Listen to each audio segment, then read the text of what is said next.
Você conhece alguma história de você mexeu com a pessoa errada? História 1. Meu pai administrou vários canteiros de obras. Certa vez, enquanto ele estava em um local em Pereira, na Colômbia, o time de futebol Pereira estava correndo na rua em frente ao prédio. Este era um dos melhores times da Liga Nacional de Futebol. Um dos funcionários do meu pai gritou de um andar superior do prédio, tirando sarro do time e principalmente do técnico, que estava correndo atrás do time, mas não estava conseguindo alcançar eles. Então, o time de futebol deu meia volta e entrou no canteiro de obras. Eles não conseguiram encontrar o cara que tinha gritado com eles, mas encontraram um velho, que também era funcionário do meu pai.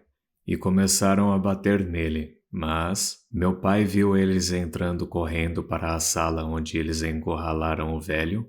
Então ele os seguiu, e quando viu eles batendo no velho, gritou com eles. Eles vieram para cima do meu pai, atletas profissionais de nível mundial. Ele recuou até uma porta para que eles só pudessem vir até ele um de cada vez. Quando eles passavam pela porta, ele os agarrava pela camisa com a mão esquerda e socava com a direita, e os jogava para o lado. No final, eles estavam todos inconscientes ou sentados no chão com fortes dores de cabeça. Meu pai não teve nenhum arranhão. A história estava em todos os jornais no dia seguinte. Eu era muito pequeno, mas acabei sabendo disso por meio de meus irmãos. Uma vez, quando eu estava contando essa história na frente da minha mãe, eu disse que eram 5 caras. Minha mãe me corrigiu e disse que eram 11. Algum tempo depois, eu estava contando a história e meu pai estava lá. Ele estava lá sentado, com uma cara de bravo como sempre ficava quando alguém começava a falar daquela história. Quando cheguei ao final, virei para o meu pai e disse: eu ouvi falar que foram 5, mas a minha mãe disse que eram 11. Afinal, quantos eram? Ainda parecendo um pouco irritado, ele respondeu com um tom seco: não sei, eu estava muito ocupado para contar. Eu poderia contar tantas histórias. Sobre uma vez em que uns criminosos o cercaram, e um deles puxou uma faca para ele, e o meu pai, mesmo desarmado, conseguiu expulsar eles. Ou aquela vez que eu vi ele agachando perto de uma árvore, abraçando ela e puxando ela para cima, desenraizando uma árvore de pelo menos 30 centímetros de diâmetro, com as próprias mãos. Ou naquela vez que ele pulou em uma vala de vários andares em colapso, para salvar um de seus funcionários que tinha sido soterrado, ou nas vezes em que equipes de engenheiros trabalhando em grandes projetos nacionais vieram até a nossa casa para pedir a opinião ou conselho do meu pai sobre seus projetos, porque apesar dele ter parado de estudar na 3ª série, ele era considerado um dos mestres em ciências da construção na Colômbia. Tem muitas histórias dele. O ponto é que a combinação certa de força, não ter medo de nada e inteligência em nível genial pode deixar uma pessoa ser quase sobre-humana. Aqueles jogadores de futebol só enxergaram um trabalhador da construção civil, sujo e baixinho, com mais ou menos 1,60 e magro. Mal sabiam eles que estavam definitivamente mexendo com o cara errado. História 2. Eu acabei sendo a pessoa errada. Vou começar dizendo que geralmente sou bastante tranquila. Sou boa em atendimento ao cliente e nunca tive um temperamento ruim. Mas quando fico brava eu não explodo, grito ou jogo as coisas. Normalmente fico calma e silenciosa, enquanto meu cérebro está no processo de calcular friamente a melhor maneira de fazer alguém se arrepender seriamente de ter me deixado com raiva. Minha irmã diz que é extremamente assustador. Eu sofri muito durante a maior parte da minha infância. Eu era aquela garota tímida que tentou ser legal, mas acabei sem amigos e estava na camada mais baixa da hierarquia. Nunca chegaram a me bater. Sou uma garota, então eles eram menos propensos a fazer isso, mas já chegaram a me empurrar e me diziam um monte de coisas maldosas, esse tipo de coisa. Então, na 8ª série, Eu mudei completamente de uma hora para outra. E essa mudança repentina aconteceu no meio de um ensaio da banda. Eu tocava trombone e odiava o cara do meu lado. Típico valentão, com quem lidei a minha vida inteira. Não me lembro bem o que ele fez, mas foi uma coisa típica de provocar a garota tímida. E foi como se todo o meu ser apenas dissesse: já chega! Na hora de ir embora, todos guardaram seus instrumentos, desmontei meu trombone, guardei ele no estojo, fechei o estojo, me levantei, me virei e bati o estojo com toda a força no rosto dele. Para quem não sabe, estojo de trombone não é caixa. Tem o formato do instrumento e, com base em seu formato e na localização da alça, é bem fácil de usar ele para bater em alguém. Tinha sangue por toda parte e todas as outras crianças estavam gritando. Não sei por que eles não se machucaram. Eu calmamente coloquei meu estojo no armário de instrumentos e desci para a diretoria, porque sabia que iria acabar lá de qualquer maneira.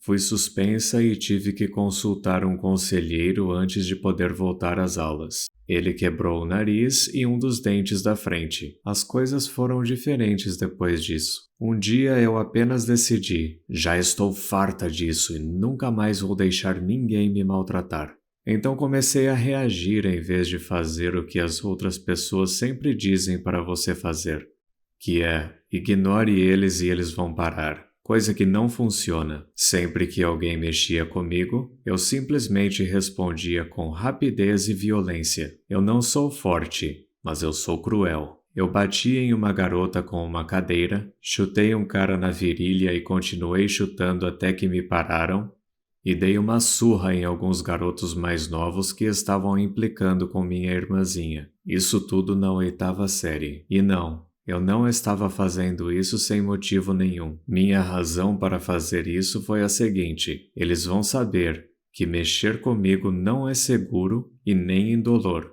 E funcionou. As pessoas pensavam que eu era psicopata, mas eu não me importei com isso. Eles me deixaram em paz e parei de sofrer de ansiedade severa para ir à escola todas as manhãs. Foi a melhor maneira de lidar com isso? Talvez não. A violência foi um pouco exagerada em alguns dos casos? Provavelmente, mas funcionou, e eu não me arrependo nem um pouco. História 3. No momento tenho 14 anos, mas essa história provavelmente se passa quando eu tinha 12. Na minha escola não existe bullying, mas ainda tem muitos babacas. Então, às vezes as crianças brigam no topo de uma colina do outro lado do parque. Tecnicamente não é no terreno da escola. E é por isso que as pessoas brigam lá. Então, esse garoto, de quem eu nunca gostei e ainda não gosto, chamado Cal, vem até mim e me desafia para uma luta.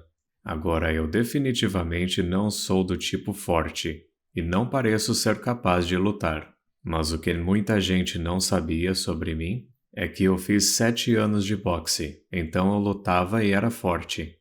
Sabendo que eu iria destruí-lo se a gente lutasse, simplesmente não respondi. Pouco tempo depois, no final do dia escolar, estou voltando para casa e vejo um círculo de crianças no topo da colina. E penso comigo mesmo: eu poderia ir até lá agora mesmo e destruí-lo, mas eu sabia que acabaria mal, então não fui. O dia seguinte chegou. Eu vou para a escola e muitas pessoas estão olhando para mim. Então uma garota veio até mim e perguntou: Ei, você lutou com o Cal? Não, por quê? Ele está dizendo que você se acovardou e nunca apareceu. Então eu vou até o Cal e pergunto para ele: Você está dizendo para as pessoas que eu desisti da luta? Sim, porque você desistiu. Não, eu não desisti porque eu nunca concordei em lutar com você. Tanto faz, você só está com medo. Nesse ponto fiquei muito frustrado e o pensamento passou pela minha cabeça. Decidi agir sabendo que era uma má ideia, mas alguém precisava ensinar uma lição para ele, porque ele sempre fazia coisas assim. Então eu disse: Quer saber? Que tal brigarmos depois da escola? Sim, com certeza, eu vou te destruir. Aí chega o fim do dia de aula e eu falei para os meus pais que eu tinha que fazer uma prova para eles não descobrirem.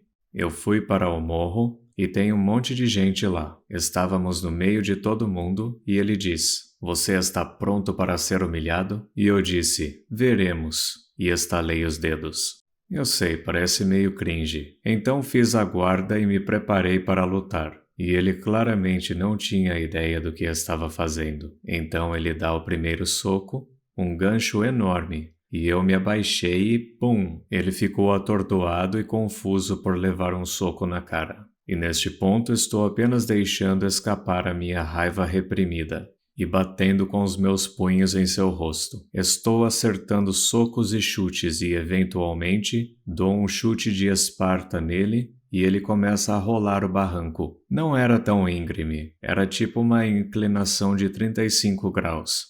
Todo mundo está chocado e está ou olhando para ele rolando morro abaixo, ou para mim. Então, eu ando para o outro lado da colina, pego minha mochila e simplesmente vou embora. Digamos que meus amigos ficaram muito impressionados. Eventualmente, meus pais descobriram, mas valeu a pena. Era uma sexta-feira e quando o vi na segunda-feira, ele estava com muitos hematomas e eu estava intacto, e não senti nem um pouco de pena dele. Até hoje ele nunca fala comigo, e sempre que eu passo por ele, juro que ele se encolhe de medo. História 4.